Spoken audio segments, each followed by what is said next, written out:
yahdihillahu fala mudhillalah wa may yudlil fala hadiyalah. Wa asyhadu an la ilaha illallah wahdahu la syarikalah. Wa asyhadu anna Muhammadan abduhu wa rasuluh. Qala Allahu jalla wa ala ya ayyuhalladzina amanu taqullaha wa qulu qawlan sadida yuslih lakum a'malakum wa yaghfir lakum dunubakum wa may yuti'illaha wa rasulahu faqad faza fawzan 'azima. Amma ba'd. Para jamaah sekalian, ibu-ibu dan juga para bapak-bapak sekalian rahimani wa rahimakumullah, alhamdulillah kita bisa bertemu kembali ya setelah sekitar 2 kali pertemuan kita libur karena ada satu hal ya. Semoga Allah Subhanahu wa taala senantiasa memberikan di setiap pertemuan ini ilmu yang bermanfaat, rizqan thayyiba wa syifa' min kulli da'in wa amalan mutaqabbalan. Dan kita juga memohon agar dijauhkan dari ilmu yang tidak bermanfaat, dari jiwa yang tidak bisa kenyang dan khusyuk ya, dan dari doa-doa yang tertolak. Baik, kita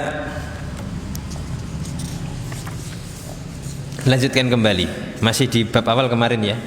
Nah, bukunya pakai buku matan semua. Itu pakai buku apa itu? Nah, banyak sekali bukunya, loro-loro kabeh. Itu sama, terjemah semua. Baik. Pilih yang Arab atau yang terjemah? Pilih mana? Ya sudah pemahaman ya. Baik, Kitab Tauhid ya.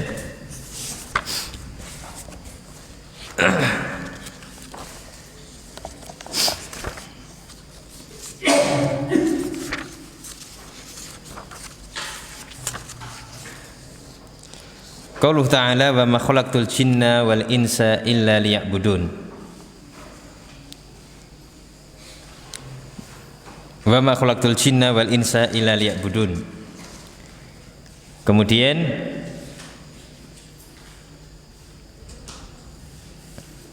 qauluhu ta'ala wa laqad ba'atsna fi kulli ummatin rasulan an i'budullaha wajtanibut taghut. Wa qauluhu wa qadara rabbuka alla ta'budu illa iyyahu wa bil walidaini ihsana. Wa qauluhu wa'budullaha wa la tusyriku bihi syai'a. Wa qauluhu qul ta'alau atlu ma harrama rabbukum 'alaikum alla tusyriku bihi syai'a. Qala Ibnu Mas'udin radhiyallahu ta'ala anhu man arada an yandura illa wasiyati Muhammadin sallallahu alaihi wasallam allati 'alaiha khatamuhu falyaqra qaulahu ta'ala qul ta'alau atlu ma harrama rabbukum 'alaikum alla tusyriku bihi syai'a ila qaulihi wa anna hadza sirati mustaqiman fattabi'uhu wa la tattabi'us subul. An Mu'adz bin Jabal radhiyallahu ta'ala an kuntu radifan nabi sallallahu alaihi wasallam ala khimar faqala li ya Mu'adz atadri ma haqqullah 'alal ibad wa ma haqqul ibadi 'ala Allah qultu Allahu wa rasuluhu a'lam.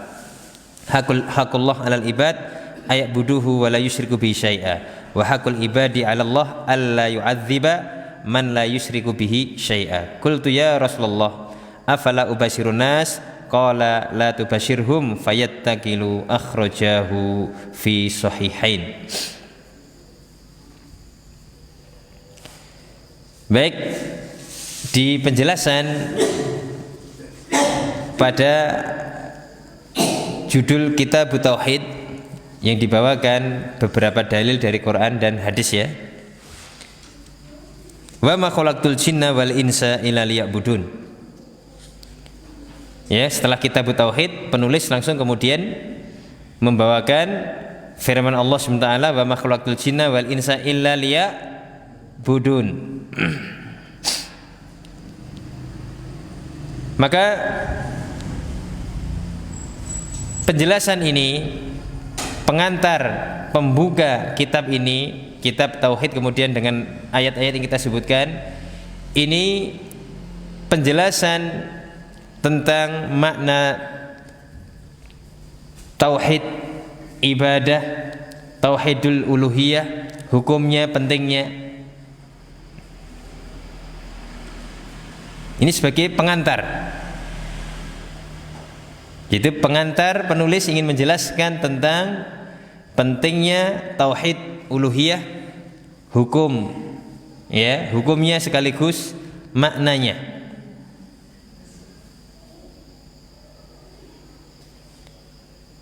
Dan hakikat dari tauhid ibadah ataupun uluhiyah ini, kandungan di dalam tauhid ibadah ini ada dua perkara penting yang mendasar yang perlu kemudian kita catat dan kita perhatikan di dalam ayat yang dibawakan. Bahwasanya hakikat tauhid ibadah maupun uluhiyah ini di dalamnya terkandung penetapan dan peniadaan. Penetapan Allah satu-satunya yang berhak diibadahi, satu-satunya yang ditujukan seluruh ibadah. Dan yang kedua, penafian, yaitu meniadakan segala bentuk sesembahan yang disembah selain Allah, dan meniadakan seluruh peribadatan yang diperintahkan itu dalam agama kita semuanya dinafikan dari selain Allah. Ya, jadi menetapkan ibadah hanya kepada Allah semata dan meniadakan peribadatan kepada semua, ya, ibadah yang dilakukan kepada selainnya. Dan ini merupakan perkara pertama, kewajiban yang paling wajib itu mempelajari tauhid apa? Tauhidul ibadah. Dan pentingnya perkara ini, perkara tauhid ini, karena tujuan dari penciptaan jin dan manusia sekaligus tujuan diutusnya para rasul, tujuan diturunkan semua kitab-kitab langit, dan perkara tauhid inilah yang mendasari, ya, seseorang itu masuk surga maupun tidak, ini semuanya landasannya adalah tauhid.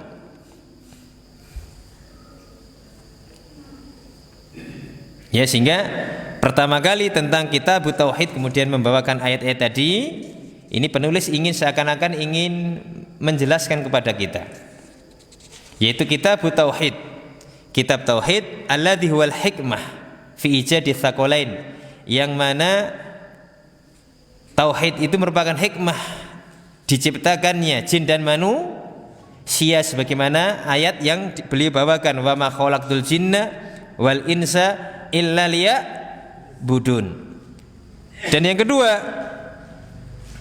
tauhid merupakan hikmah diutusnya para rasul, sebagaimana disebutkan dalam ayat yang ke-2, walaqad ba'atsna fi kulli ummatin rasulan an ibudullaha wajtanibu taghut.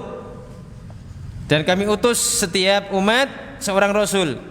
Tujuannya apa? Rasul tadi ani'budullah, mendakwahkan umatnya agar mentauhidkan Allah. Mentauhidkan Allah itu penetapan atau penafian? Peniadaan? Penetapan. Wajtanibu taghut, dan menjauhi taghut. Menjauhi ini berarti meniadakan. Inilah diantara hikmah diutusnya Rasul. Kemudian tauhid ini merupakan kewajiban yang paling wajib, ya, kewajiban yang paling wajib, sebagaimana yang disebutkan penulis dalam ayat yang ketiga. Ayatnya apa? Wa qadara rabbuka alla ta'budu illa iyyahu wa bil walidaini ihsana. Dan Rabbmu telah qadha, amara, memerintahkan agar engkau tidak beribadah kecuali hanya kepada Allah. Ya, tidak beribadah kecuali hanya kepada Allah. Dan terhadap kedua orang tuamu berbuat ihsanlah, berbuat baik. Maka di sini Allah memerintahkan pertama kali, sehingga kewajiban pertama seorang hamba mempelajari tauhid. Ya, ini yang dibawakan penulis. Ayat ketiga, keempat, kelima. Ya, ini semuanya menjelaskan tentang kewajiban yang pertama kali, ya, manusia yang harus kenal, yaitu mengenal tentang masalah tauhid. Kemudian yang kelima, Ya. Qul ta'alu atlu ma harrama rabbukum 'alaikum alla tusyriku bihi syai'a wa bil walidaini ihsana. Ya. Katakanlah Muhammad, marilah kubacakan apa yang diharamkan kepadamu oleh Rabbmu, Tuhanmu, yaitu janganlah engkau mempersekutukan sesuatu pun dengan dirinya. Maka ayat dalil yang kelima ini menjelaskan lawan dari tauhid yang harus diketahui. Apa? Lawan, yaitu kesyirikan yang merupakan keharaman yang levelnya itu paling tinggi. Ya, ini harus dipelajari. Ya. Jadi dalil kelima ini menjelaskan tentang lawan dari tauhid. Ya, kewajiban kita setelah mempelajari tauhid maka harus mengetahui penyakit-penyakit yang bisa merusak tauhid. Kemudian juga hak Allah Subhanahu wa taala atas para hambanya. Ya, dan yang diwajibkan kepada para hambanya. Allah tidak menerima segala bentuk ibadah ya kecuali harus dilandasi tauhid. Tauhid sudah diperintahkan untuk beribadah hanya kepada Allah Subhanahu wa taala. Baik, itu ya, itu yang pertama tentang masalah pembukaan kitab tauhid.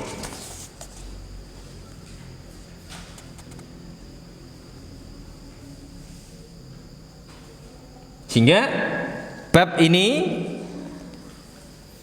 terhitung sebagai pengantar kitab atau muqaddimah, yang intinya maksudnya adalah menyebutkan dalil-dalil syariat dari Quran dan Sunnah yang di dalam dalil-dalil tersebut menjelaskan tentang definisi atau makna tauhid.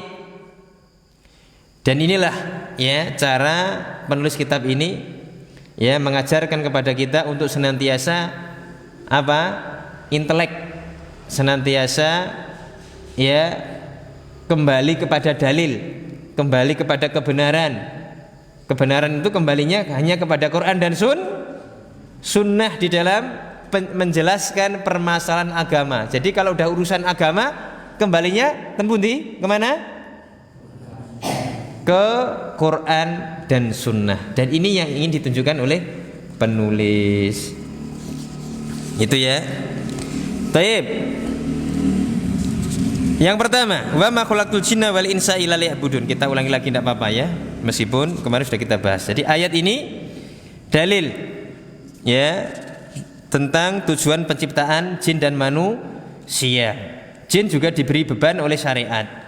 Nabi diutus kepada jin dan kepada manusia, sehingga nanti jin yang sudah mukallaf sebagaimana manusia nanti di dunia maupun di akhirat akan mendapatkan apa? Balasan yang setimpal sesuai amalannya, termasuk masuk surga maupun neraka. Makanya dalam surat Al-Jin ya ayat 15-16, wa ammal qasitun fakanu li jahannama khatoba wa alawis taqamu ala tariqati lasqainahum ma'an ghadaqa. Adapun jin yang menyimpang dari kebenaran, maka mereka nanti akan menjadi bahan bakar api neraka jahanam. Ya, menjadi kayu api bagi neraka jahanam. Kemudian kalau mereka istiqomah di atas Islam, maka kami akan beri minuman mereka dengan minuman yang segar, rezeki yang sangat banyak. Ya, jadi jin juga macam-macam bentuknya. Ya, macam-macam golongannya. Ada yang istiqomah, ada yang menyimpang. Makanya wa anna minas solihuna wa minad duna dzalik kunna taraiqa kidada. Di antara kami ada orang yang soleh dan ada juga di antara kami yang tidak soleh. Adapun kami menempuh jalan yang berbeda-beda.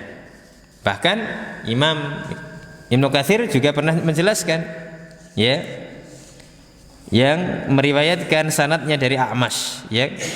Beliau pernah bertanya kepada jin, Fama rafidatu fikum qala syarunna. Ya, beliau Imam Ibnu Katsir dalam tafsirnya menukil perkataan A'mash ya rahimahullah yang bertanya tentang jin, yaitu bagaimana tentang Syiah Rafidhah di kalangan kalian. Maksudnya kalangan siapa? Kalangan jin. Ada enggak Syiahnya di situ? Maka kata jin, wah itu paling jelek di antara kami, yaitu rombongan mereka. Ini ada di tafsir Ibnu Katsir menjelaskan begitu. Ini menunjukkan jin itu ada yang soleh, ada yang juga toleh. Ada yang mukmin, ada yang kafir, ada yang muslim maupun memiliki tadi aliran-aliran yang banyak. Ini.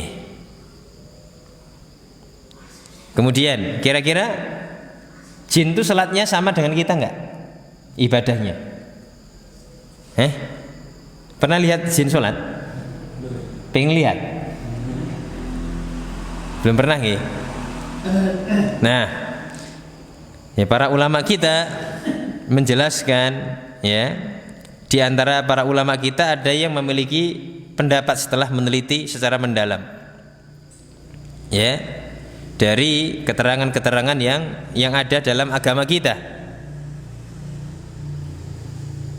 Jin itu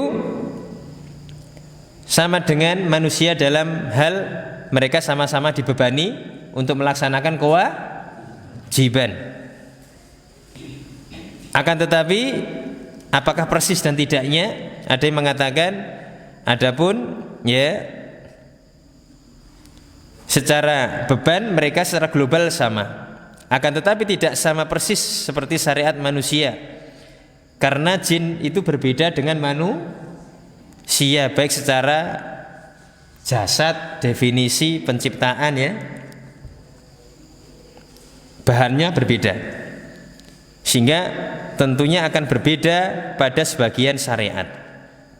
Contohnya apa? Jin punya kemampuan mabur.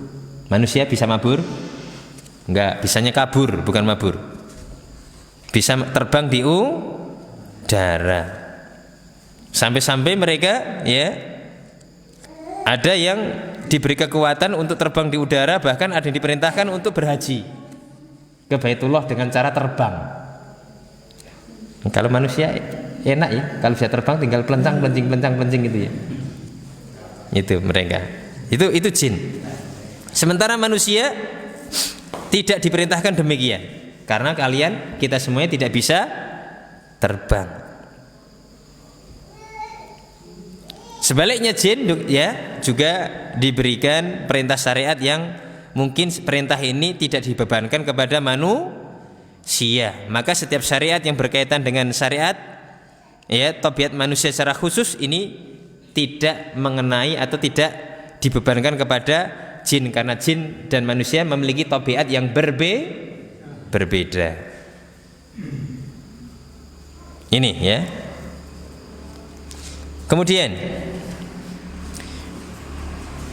wa ma khalaqtul jinna wal insa illa liya'budun, dan tidaklah kami ciptakan jin dan manusia kecuali agar mereka beribadah. Ya, ibadah sudah kita jelaskan ya. Secara syariat yaitu aktivitas yang mencakup segala perkataan dan perbuatan lahir dan batin yang dicintai dan diridhai Allah Subhanahu wa ta'ala. Itu ibadah nggih. Jadi ibadah itu semua bentuk aktivitas. Aktivitas yang isinya bisa perkataan, bisa perbuatan. Perkataan lahir maupun perkataan batin, ya. Perbuatan yang lahir maupun perbuatan yang batin, yang ini semuanya dicintai dan diridhai Allah. Itu pengertian ibadah, sehingga lebih luas. Pokoknya semua yang Allah perintahkan, Allah cintai, Allah senang, memuji, Allah memberikan pahala, memberikan kemuliaan, maka kalau itu dilakukan maka itu sebagai bentuk apa? Ibadah. Itu.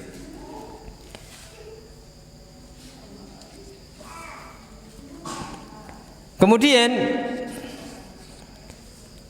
Ibadah kalau dilihat dari sisi yang melakukan, berarti dari sisi kita nih. Maka ibadah dari sisi hambanya manusia itu ketika beribadah maka dia menggabungkan antara ketundukan dan kecintaan, tunduk dan cinta. Maka orang yang beribadah itu harus tunduk dan disertai cinta. Kalau tunduk manut tapi nggak seneng, ibadah bukan. Manut ning dongkol, ibadah bukan? Enggak, karena nggak ada cinta. Cinta, ngaku cinta tapi nggak tunduk, ibadah bukan? Bukan, ngaku aku ki seneng ning nyatane tidak mau tunduk, maka ini juga bukan ibadah. Makanya Syekhul Islam menjelaskan, ya. Jadi ibadah ini adalah ismun yajma' kamaladzul wa nihayatahu wa kamalal hub lillah.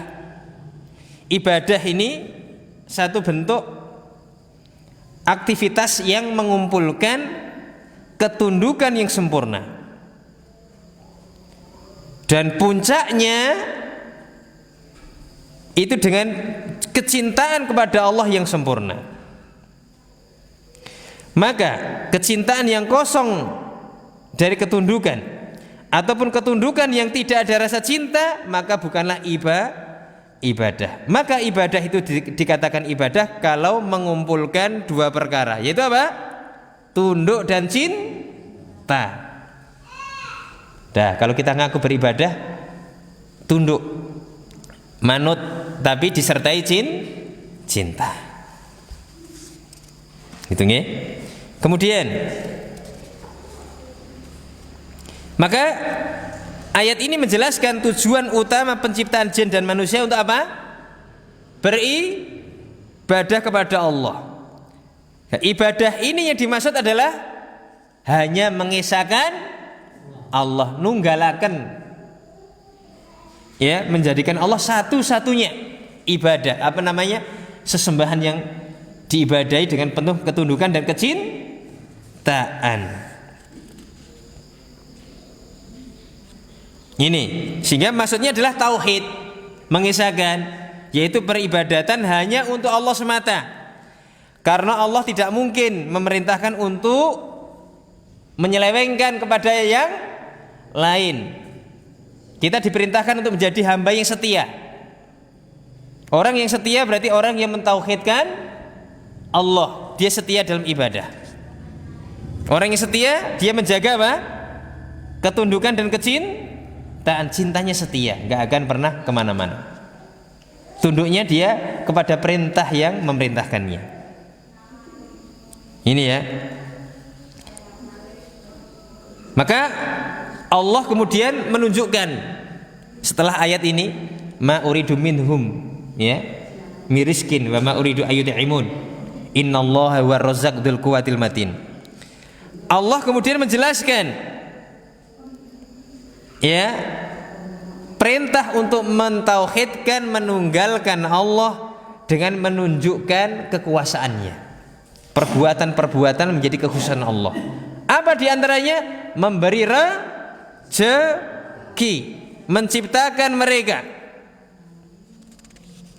Ini mengisyaratkan kalau, ya, jika ternyata mereka beribadah kepada selain Allah, berarti telah melakukan, ya, kesalahan berupa salah alamat, terjerumus kepada kezaliman. Kenapa? Lawang Allah sendiri yang menciptakan, Allah yang memberi rezeki. Allah menciptakan mereka untuk beribadah hanya kepada Allah. Lah kok malah apa? Memberi pengakuan dengan tunduk dan cinta kepada selain Allah. Ini.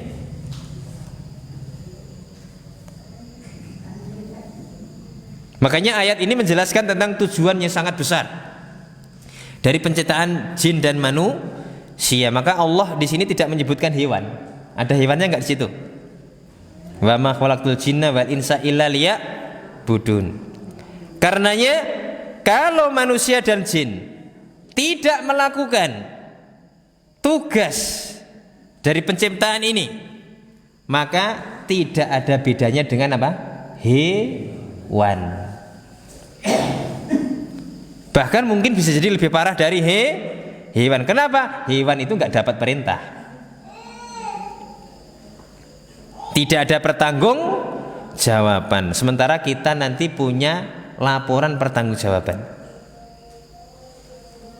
Makanya orang-orang kafir ketika nanti di akhirat melihat hewan-hewan ternak di akhirat dikisos, di akhirat nanti setelah itu hewan itu dikisos karena dulu mungkin pernah menanduk, gantian ditanduk. Setelah itu apa? Hewan itu berubah menjadi apa? Debu.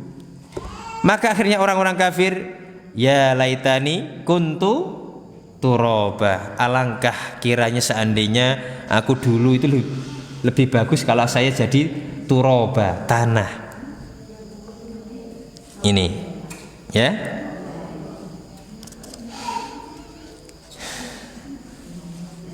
Baik, Ibu Bapak. Kalau ada yang kemudian menjelaskan, mengatakan bahwasanya kita tidak diciptakan muncul hidup di dunia kecuali untuk beribadah. Ini pembatasan. Ya, hanya untuk beribadah. Ning kasunyatan ternyata kebanyakan di lapangan membuktikan banyak yang beribadah enggak? Banyak yang beribadah atau banyak yang tidak ibadah?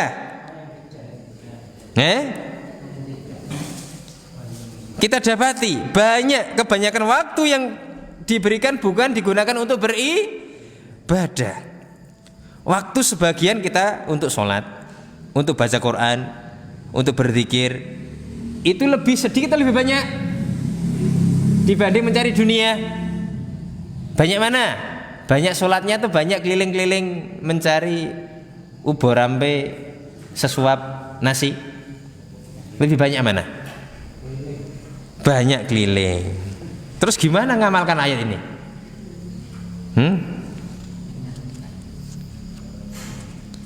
Makanya asal muasalnya kita itu diciptakan itu untuk kondisi senantiasa mengamalkan, yaitu beribadah.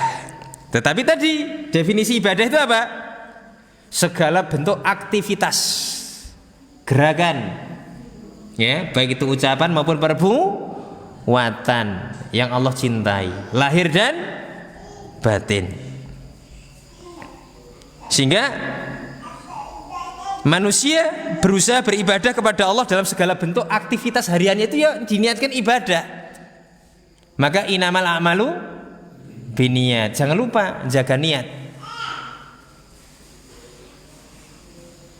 Sehingga seandainya kita mubeng minger tadi, golek pangupo jiwa, tinggal main apa? Memainkan apa? Niat untuk memantapkan ibadahnya kepada Allah. Makanya termasuk makan, minum ini bisa nggak jadi ibadah? Caranya? Niat. Terus? Nah, banyak, ya. Ya Allah, mudah-mudahan dengan minum air ini punggung saya sehat kuat, nanti bisa sholat, bisa membantu dan menafkahi istri saya, bisa menyenangkan orang lain. Karena kalau wajah pucat, muka pucat nanti nggak bisa senyum dan seterusnya. Jadi ibadah banyak dengan melalui makan, ya, maupun minum agar kuat beribadah. Termasuk tidur, istirahat, duduk seperti selonjor, sendeklu, layah-layah nih. Itu juga termasuk bisa ibadah. Ini. Makanya ibadah ini perlu sarana. Sarananya apa? Dunia. Makanya walatan sanasibaka minad dunya. Janganlah engkau lupakan bagianmu dari menikmati dunia. Jangan lupakan dunia itu diciptakan untuk kita nikmati. Maksudnya nikmati apa? menjadi sarana untuk membantu bisa beribadah, bukan kebalik. Lali kabeh ibadah gara-gara untuk ngejar itu tadi. Berarti kita harus kembali memantapkan tauhid kita. Ya. Makanya kalau waktunya habis, hartanya habis, sampai katok klambi sarungi habis untuk ngejar dunia, wah berarti dia sudah menjadi hamba dunia. Makanya ta'isa abdu dinar wa dirham, celaka para penghamba dunia. Gitu nggih? Ini maka hati-hati. Yang kedua, dalil kedua, walaqad ba'atsna fi kulli ummatin rasulan an ibudullaha wajtanibut taghut tadi. Nah, ini ayat ini sebagai penjelas dari apa yang kita sebutkan sebelumnya. Yang pertama tadi kan kita diperintahkan untuk bertujuan diciptakan manusia dan jin untuk apa? Beribadah. Maka ayat kedua ini menjelaskan bagaimana kita caranya beribadah. Bagaimana caranya agar aktivitas kita diterima, dicintai Allah. Caranya pripun? Caranya bagaimana? Caranya yaitu beribadah dengan tata cara, aturan yang telah ditetapkan oleh syariat. Apa? Ibadah yang diperintahkan yaitu ibadah yang ada unsur meninggalkan, meniadakan apa? Taghut, sesembahan selain Allah. Jadi ibadah yang dimaksud adalah bukan sekedar tadi beribadah, tapi harus menjauhi apa? Segala sesuatu ya yang diibadahi selain Allah atau yang diistilahkan Allah di situ taghut. Kemudian apa? Mengikuti tata cara yang diperintahkan oleh para rasulnya. Karena rasulnya diutus untuk menjelaskan jalan menuju Allah Subhanahu wa taala. Enggak mungkin kita tahu, bisa mengenal apa yang Allah cintai kalau tidak melalui rasul yang diutus. Ini. Ya, ini. Dan ibadah tadi dibangun di atas dua tadi. Cinta dan ketundukan, dan kemudian apa? Tauhid ini dibangun di atas dua hal, menetapkan dan meniadakan. Dan inilah makna la ilaha illallah.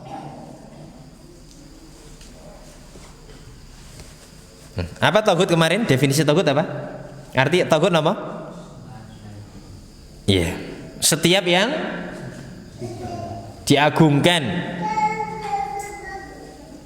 selain Allah, bentuknya apa? Bisa disembah, ditaati atau dipatuhi. Baik yang diagungkan tadi berupa manusia, setan maupun bebatuan. Ya, ini. Maka para ulama menjelaskan taghut itu semua yang melampaui batas. Ya, melampaui batasannya, kemudian diagungkan, diibadahi selain Allah dengan cara mentaatinya, ya, maupun mematuhinya, maupun menyembah. Itu. Ini sudah kita jelaskan kemarin ya. Kemudian yang ketiga ini, dalil ketiga, wa qadara rabbuka alla ta'budu illa iyyahu wa bil walidaini ihsana. Ini juga menjelaskan, ya, menjelaskan ayat sebelumnya agar kita beribadah kepada Allah. Nah, ibadah kepada Allah tadi dengan cara menetapkan dan meniadakan, menetapkan Allah yang disembah, meniadakan tadi sesembahan-sesembahan selain Allah. Itulah arti makna la ilaha illallah.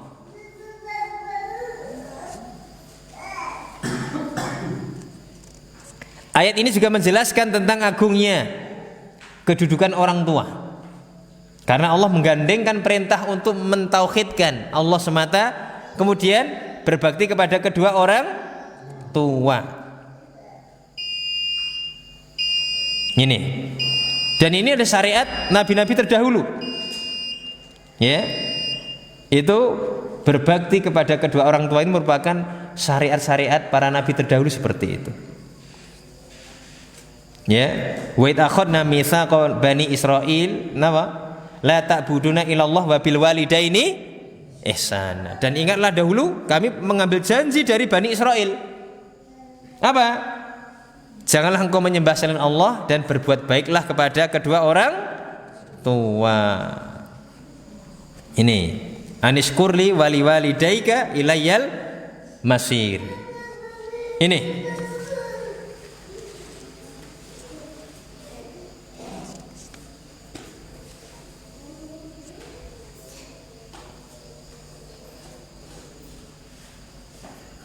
bahkan Nabi Muhammad sallallahu alaihi wasallam ini mengaitkan surga dengan berbakti kepada kedua orang tua. Nabi menjelaskan kepada salah seorang sahabatnya yang bersikeras ngotot kepingin melu ikut berjuang berjihad, minta merengek-rengek agar diizinkan berjihad karena berjihad itu termasuk amalan yang utama. Tentunya jihad yang syar'i ya, bersama Nabi. Tetapi ibunya masih hidup, maka Kanjeng Nabi memerintahkan apa? Ilzam rijlaha fasammal jannah. Kamu menetaplah bersama ibumu, menetaplah bersama kaki ibumu, maka ganjaranmu akan mendapatkan apa? Surga.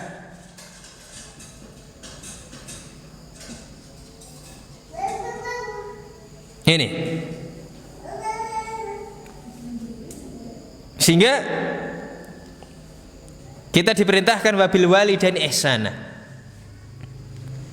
Bahkan dalam ayat yang lain Allah memerintahkan kita berbakti kepada kedua orang tua di saat mereka sudah lanjut usia, masa jumbo. Karena di masa tua sepuh nggih, sepuh napa pini sepuh? Atau malah sing paling sepuh ini jenenge napa? Sing paling tua di Jawa? Ya sepuh nggih. Di masa itulah orang tua biasanya sudah enggak, namanya sepuh sudah enggak mampu, pepes kabeh. Oh, totes enggak ada, dagingnya enggak ada, buat jalan juga enggak bisa. Secara fisik maupun materi sudah tidak mampu. Dan di saat sepuh mereka membutuhkan teman untuk dijadikan tempat curhat, ngomong. Ya, karena di saat sepuh mereka ingat ketika muda bercengkerama atau nimang-nimang atau ngopeni anak-anaknya. Rindu. Makanya kalau udah sepuh biasanya seneng dikit-dikit kumpul, minta kumpul dengan anak-anaknya, ya enggak? Biasanya begitu. Pengen ketemu, ngumpul dan seterusnya. Maka ayat ini menunjukkan ya, orang tua semakin besar perintah ya berbakti kepadanya. Jadi semakin sepuh perintah Allah untuk berbakti kepada mereka semakin besar dan ditekankan. Semakin besar usia, semakin bertambah usia, berarti level berbaktinya semakin ditinggalkan atau semakin naik? Naik.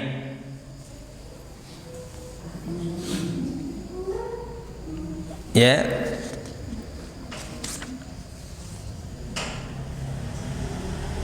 Imma yablughanna indakal kibaru ahaduhuma aw kilahuma fala taqula uff wala tanharhuma wa qul lahum qawlan karima wahfid lahum janaha dzul minar rahmah faqul rabbirhamhuma kama rabbayani shaghira. Dan dalam ayat ini Allah mendorong kita agar kedua orang tua itu tinggal bersama kita. Indakal kibar, tatkala mereka itu posisinya sudah usianya sepuh, berada di sisimu, di rumahmu. Justru ayat ini menjelaskan pahala yang besar. Ketika orang tua sudah sepuh berarti sebaiknya di rumah siapa? Pingsut atau pingsut? Wis Bapak mbok ben melu kamu aja saya yang tak duiti. Ya. Atau giliran. Akhirnya saling lemparan. Kalau ngikuti ayat ini nggak boleh. Ya, berarti malah nek bisa kumpul dengan anak-anaknya. Ya. Itu. Makanya sampai ada yang menggambarkan ayam. Pernah lihat ayam? Pernah ayam menetas punya anak kecil-kecil 15. Digambarkan seperti itulah kurang lebih. Ya. Jadi orang tua atau ibu itu mampu mengayomi 5 sampai 10 anaknya. Tapi anaknya belum tentu bisa mengayomi seorang ibu. Seperti itu. Kemudian Allah melarang mengatakan ya dalam surah Al-Isra ini ya 23 24 ya secara lengkap. Itu apa?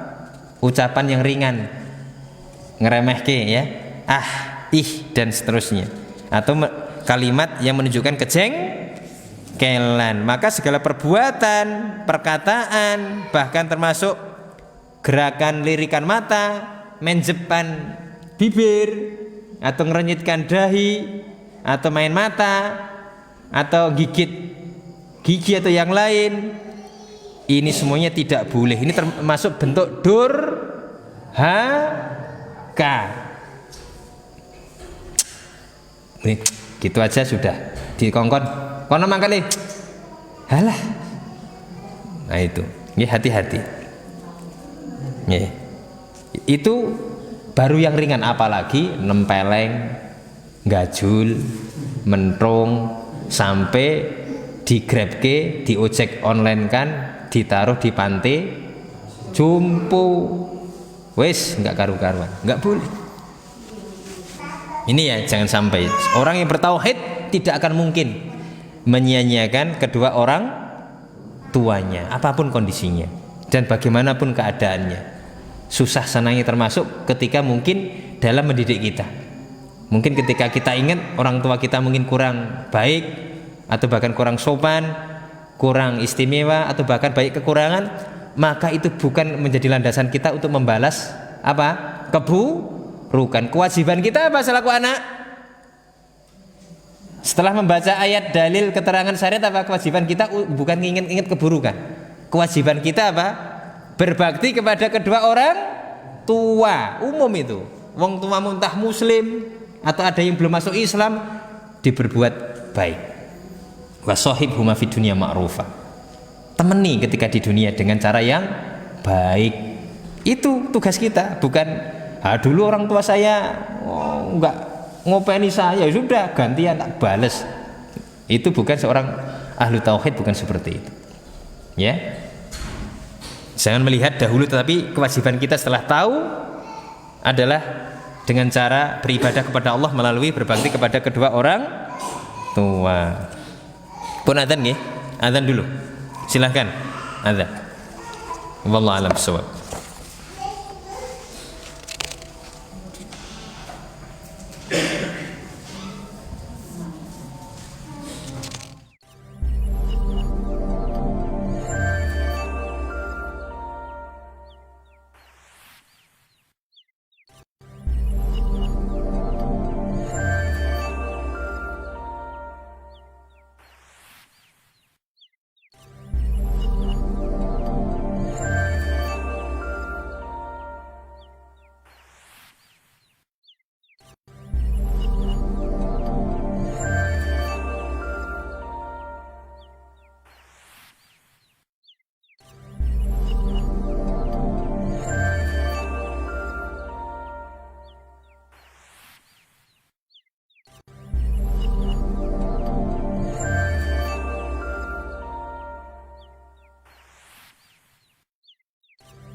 Bismillah, alhamdulillah, wassalatu wassalamu ala rasulillah wa ala alihi wa ashabihi wa mawalah ma ba'd. Kemudian dalam surat Al-Isra ini juga menjelaskan kepada kita, ya, selain tidak boleh bertutur kata yang jelek, yang paling ringan tadi apa? Ya. Mungkin gitu ya. Nek kesyaratan lain gitu. Ya. Juga napa?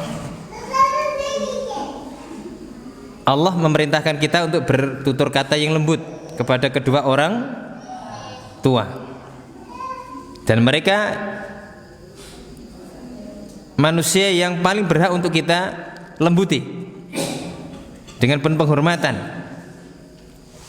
Ya, dibanding guru-guru kita, teman kita, sahabat kita, majikan kita, bahkan istri kita. Lebih utama mana ya kelembutan kita berikan? Ayo teman saya, mbokku gualak ya, aku dadi ketularan. Nggak boleh begitu ya. Jadi orang tua kita saisane ya, berusaha latihan kita. Ya. Ini konsekuensi karena menjadi ahli tauhid seperti itu. Karena apa? Masuk surga ini dikaitkan dengan berbakti kepada kedua orang tua. Artinya apa ya, kondisinya orang tua seperti apa itu nggak urusan kita mbekteni, bukan mencacati apa yang dilakukan oleh kedua orang tua. Itu tugas kita.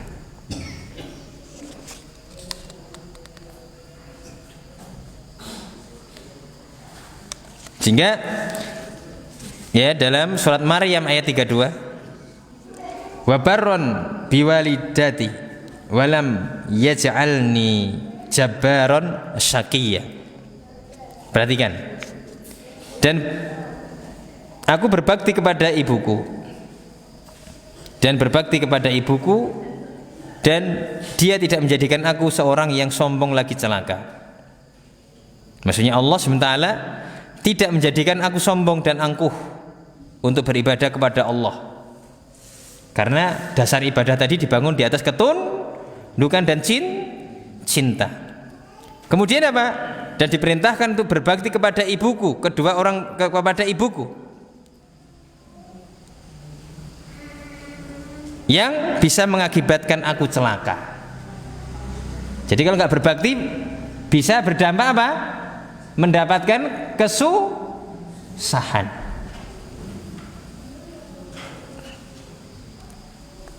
Ini kemudian ayat ini juga diperintahkan kepada manusia untuk senantiasa mendoakan kedua orang tuanya, baik ketika hidup maupun sudah meninggal. Jadi mendoakan orang tua itu bukan ketika meninggal tok, ketika hidup didoakan. Apa doanya?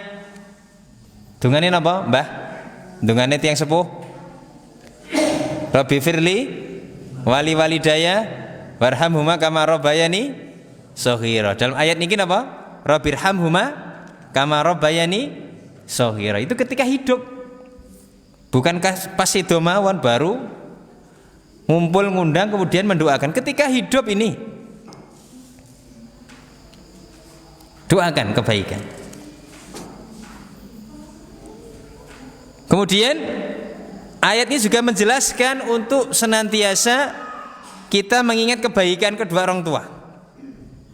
Ingat, saelek-eleke akhlak orang tua misalkan, mereka tetap susah payah mengeluarkan kita dari perut. Itu perjuangan hidup dan mati. Susah merawat membimbing kita. Makanya kita diingatkan. Punya wudel enggak? Wudel ki jawane napa nggih sing halus? Gadah wudel. Apa? Pusar. Apa fungsi pusar? Apa fungsi pusar sekarang? Punya pusar enggak? Ada enggak punya wudel? Wudeli botong gitu. Apa fungsi pusar sekarang? Fungsinya apa? Untuk mengingat. Itu kan bekas. Dulu itu adalah mulut pertama kita. makan asupan makanan di dalam perut ibu itu melalui apa? Pusat. Setelah selesai diputus, tertutuplah itu. Jadilah mulut ini tempat makan. Ya, setelah kita keluar melalui jalan yang Allah siapkan. Dan itu perjuangan hidup dan mati, maka Allah memerintahkan untuk mengingat kebaikan kedua orang tua. Bagaimana susah payahnya membimbing kita di saat masih kecil.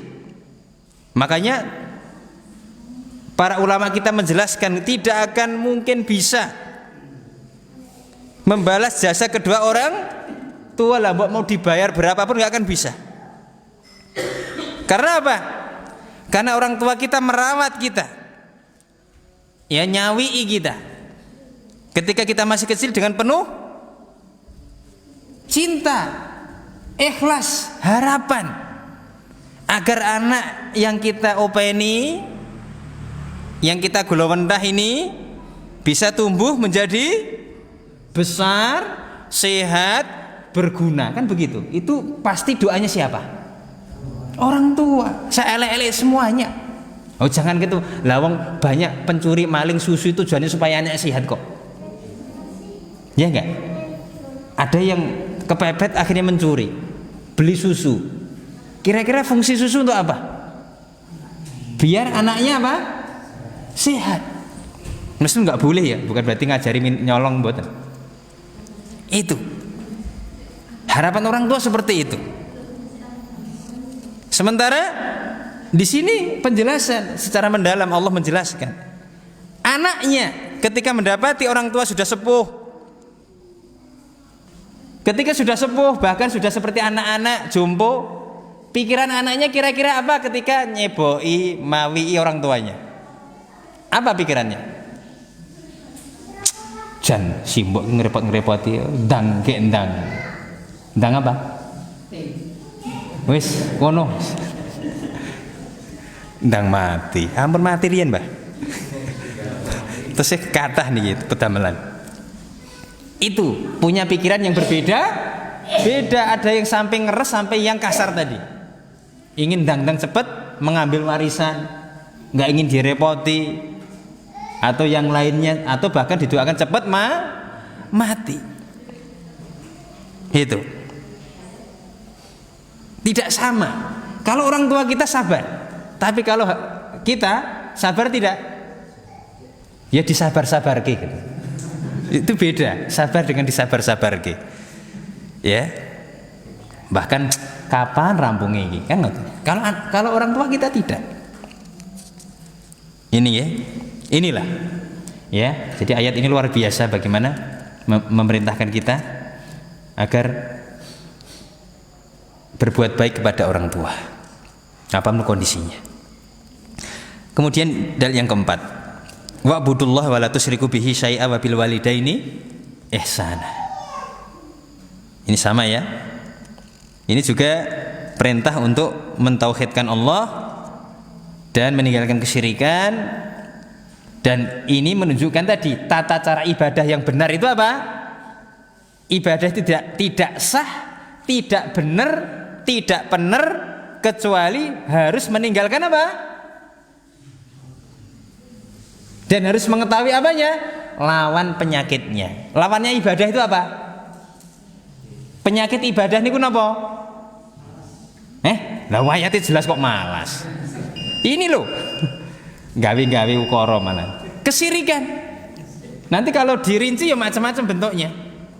Ya? Itu males ini. Wayate sewelo-welo ini udah ngantuk kayaknya. Kita tutup kalau ngantuk. Ya? Jadi tidak sah, tidak benar dan benar ibadah itu kecuali harus meninggalkan segala bentuk penyakit ibadah. Penyakit yang paling tinggi apa levelnya? Kesirikan. Kenapa? Karena syirik ini merusak ibadah. Seperti wudhu kita bisa batal. Kalau wudhu kita batal karena ada pembatal, maka sholatnya sah tidak? Iya. Gara-gara ada hadas membatalkan wudhu, akhirnya wudhunya batal, sholatnya juga ikut batal. Lah ini yang jarang kemudian direnungi. Jadi syahadat la ilaha illallah, ibadah itu juga bisa rusak atau bahkan batal kalau ada pemicunya, maka harus diketahui. Ini ya. Kemudian wala tusyriku bi syai'a. Jangan menyekutukan Allah dengan sesuatu apapun. Sesuatu apapun ini umum. Umum ini. Baik nabi, malaikat, jin, wali, batu, pohon dan yang lain. Ini.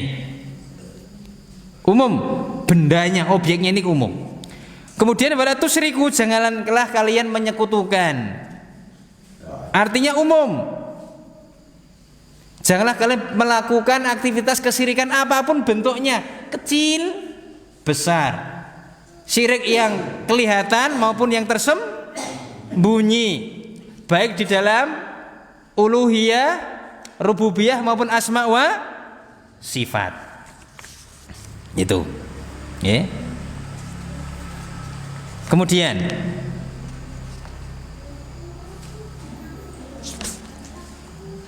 dalil kelima, qul ta'alu atlu ma harama rabbukum 'alaikum alla tusyriku bihi syai'a wa bil walidaini ihsana.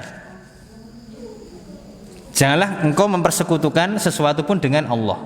Ini ayat juga menjelaskan tentang pengharaman kesyirikan.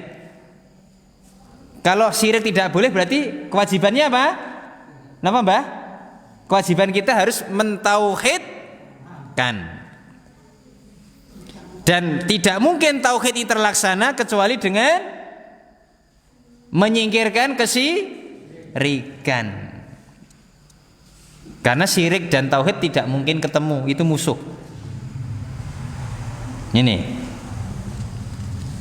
Sehingga ini menunjukkan kewajiban yang paling wajib yaitu mentauhidkan, belajar tauhid, belajar iman. Sekaligus mengetahui penyakit yang paling penting harus kita ketahui adalah penyakit tauhid, yaitu kesyirikan. Ini keharuman yang levelnya tertinggi.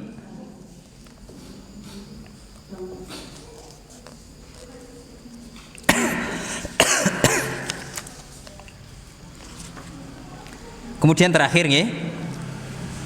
Jadi kuntu radifan nabi. Saya dulu pernah dibonceng Nabi di atas keledai. Kemudian Nabi mengajariku, menjelaskan, ya Mu'ad, tahukah hak Allah yang dipenuhi itu apa? Apa hak Allah yang harus dipenuhi oleh para hambanya? Dan apa hak hamba yang akan dipenuhi Allah? Maka Mu'ad menjelaskan Allah dan Rasulnya lebih tahu. Kemudian Rasulullah SAW menjelaskan hak Allah yang harus dipenuhi hamba-hambanya adalah hendaknya mereka beribadah kepada Allah dan tidak menyekutukannya dengan sesuatu apapun. Dan hak hamba yang akan Allah penuhi yaitu tidak akan menyiksa orang yang tidak menyekutukannya dengan sesuatu apapun. Kemudian Mu'ad mengatakan, ya Rasulullah, bolehkah saya mengabarkan berita gembira ini? Kemudian Rasulullah mengatakan malah, jangan kau beritakan, jangan kau sebarkan, khawatir nanti mereka bersikap apa? Ketergantungan. Ini ya. Maka hadis ini menjelaskan bahwasanya ya Rasulullah itu seorang pemimpin, presiden ya, pimpinan umat, tetapi beliau pun tidak segan, tidak ragu, bahkan tidak sombong ataupun bahkan tidak jijik, tidak risih menaiki tunggangan meskipun tunggangannya itu levelnya rendah, senilai khimar. Khimar itu keledai ya. Keledai itu kendaraan yang tidak cepat ataupun secara harga murah. Ya, maka seorang muwahhid juga begitu. Ya. Lihat tetangganya punya kendaraan bagus langsung masuk angin. Lah kok masuk angin Kang? Wah, kae tangan kancaku seduluk kae, tonggo delok kae. Ora masuk angin kepiye? Lah kek nggon iki lho nggonku. Pletuk wis ora beres. Pitung. Ya ora apa-apa. Jadi enggak usah khawatir, itu sarono. Jadi orang ahlu tauhid itu tidak pusing. Yang penting punya sarana, sepeda kalau masih bisa bismillah. Tapi ya dirawat. Haknya apa? Hak hewan itu atau hak kendaraan dirawat. Bukan cari merek yang lain, enggak, dirawat sesuai apa? Arsitek yang dibuat, dicuci, dikasih minyak, dicek, itulah haknya meskipun benda mati. Sehingga jangan mungas pikirannya, yang lain biarin aja. Allah sudah ngasih, kita sudah dibagi sendiri. Jadi nggak usah merendahkan saudaranya. Rasulullah saja tidak ada masalah naik khimar keledai. Kenapa kita mesti takut? Si penting tadi, meskipun sederhana ya rondo member dalam arti dirawat. Sudah model sepedane kaya ngono, skrupe muni kabeh, ora dicuci, telat pajak. Spione ora genep, ya Allah. Kira-kira bagaimana? Berarti kitanya cara mensyukurinya. Ya. Itu. Sepenting melaku ini 3 meter copot kabeh gitu. Kenapa? Lah sekrupe ora didandani, ora dibengkelke. Ya Allah. Itu enggak boleh. Itu hak. Maka ahlu tauhid juga memperhatikan. Meskipun itu sederhana, kendaraan yang penting buat sarana yang penting melaku, tapi tadi kebersihannya. Kalau ada aturannya di jalan juga diikuti. Spionnya double, 2 harus 2. Pakai helm. Kemudian pajaknya harus pajak, harus disetorkan di polisi, ya harus disampaikan. Itu kita harus jujur dalam bermuamalah. Itulah cara menjaga sunnah, kata Syekhul Islam Ibnu Taimiyah. Menjaga sunnah itu dengan cara apa? Modalnya satu, jujur dalam pengamalan. Ya Rasulullah nggak ada masalah naik khimar ya. Jangan dipaidu atau jangan diece ya. Ahlu tauhid tidak mengece saudaranya. Tidak boleh juga. Aku itu loh, kayak wong medit tuku era kober, nggak boleh begitu. Masing-masing punya kondisi sendiri yang tidak bisa diceritakan. Bersyukurlah, yang penting bisa sampailah kepada yang kita inginkan. Ini. Nah, sampai semangatnya para ulama, ya. Imam Ibnu Mandah itu menulis siapa yang pernah dibonceng Rasulullah. Ada 30 sahabat. Sampai ada 30 sahabat yang dibonceng Rasulullah. Jadi Rasulullah itu senang bonceng ke orang. Jadi kalau jenengan punya motor, kalau ada yang nggak dikenal tapi butuh, dibonceng betul? Ya ndelok-ndelok. Ya, kadang-kadang ndelok-ndelok. Itu 30 sahabat.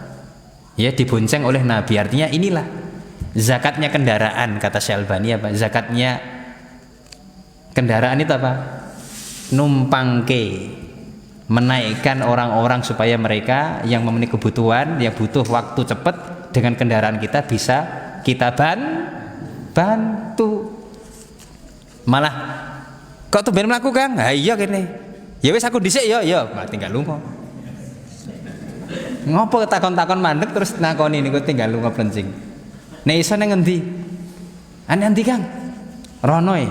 Aduh ora. Waduh, ya ora adoh ning kono kuwi kok. Wah aku ngetan ya Kang.